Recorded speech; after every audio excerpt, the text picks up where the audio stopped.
Assalamualaikum warahmatullahi wabarakatuh.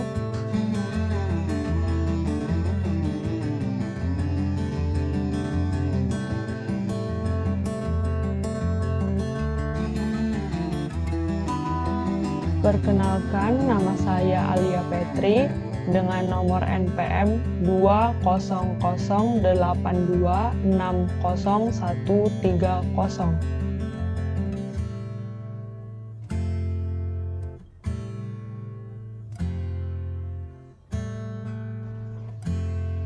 Pada kali ini kita akan membahas mengenai kelistrikan sel. Tahukah kamu apa itu kelistrikan sel?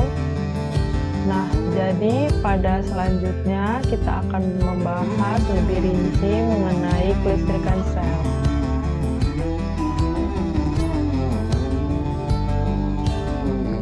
Sesuai dengan pembahasan kita mengenai kelistrikan sel, kita akan menjabarkan apa itu kelistrikan sel terlebih dahulu. Sel-sel di dalam tubuh manusia mempunyai kemampuan potensial listrik yang dapat melewati membran. Membran sel adalah lapisan yang membatasi antara ruangan ekstraseluler dan intraseluler dan bersifat sebagai kapasitor listrik. Kelistrikan sel dipengaruhi oleh adanya ion-ion yang terdapat di dalam sel.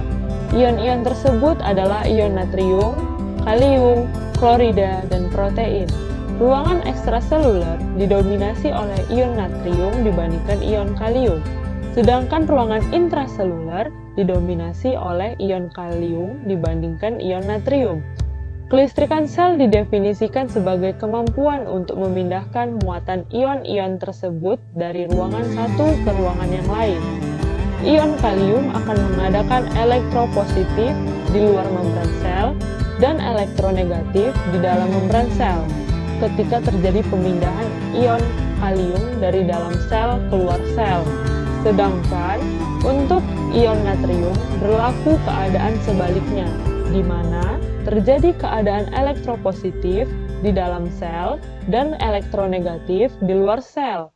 Hal ini dikarenakan kadar ion natrium yang tinggi di luar sel menyebabkan membran sel lebih permeabel untuk ion natrium di dalam sel.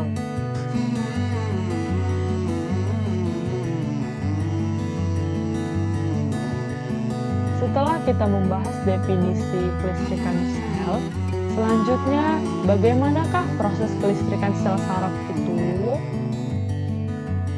Aliran listrik pada sel di kata lain disebut dengan impuls saraf.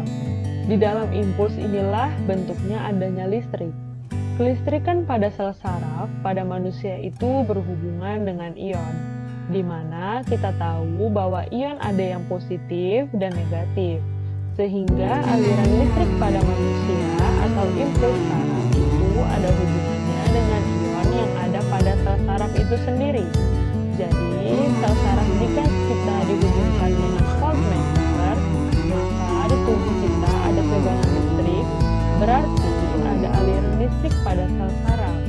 Ion-ion yang berhubungan pada sel saraf ada ion natrium, klorida, dan kalium. Di tubuh kita tidak pernah lepas dari ion yang tiga ini.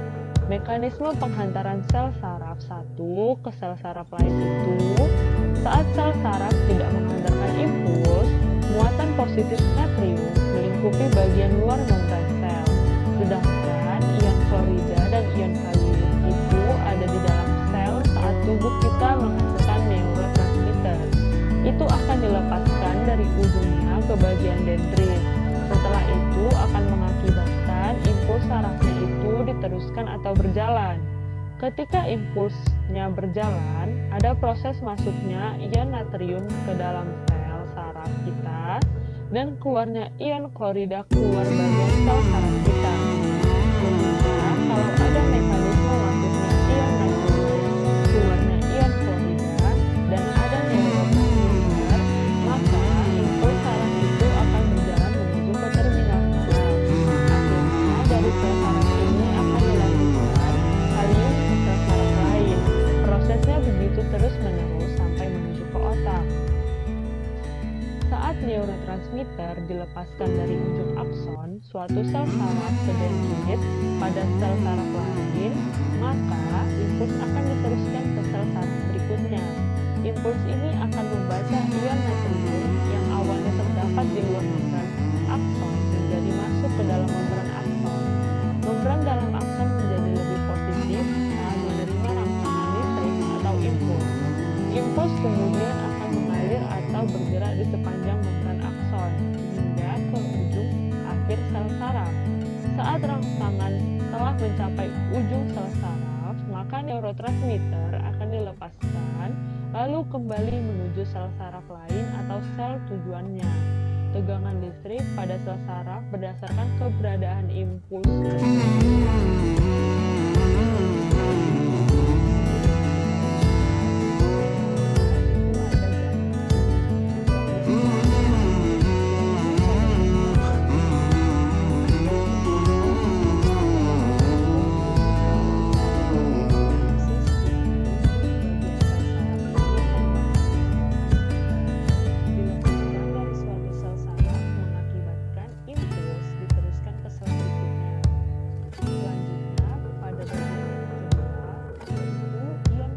Natrium masuk ke dalam sel.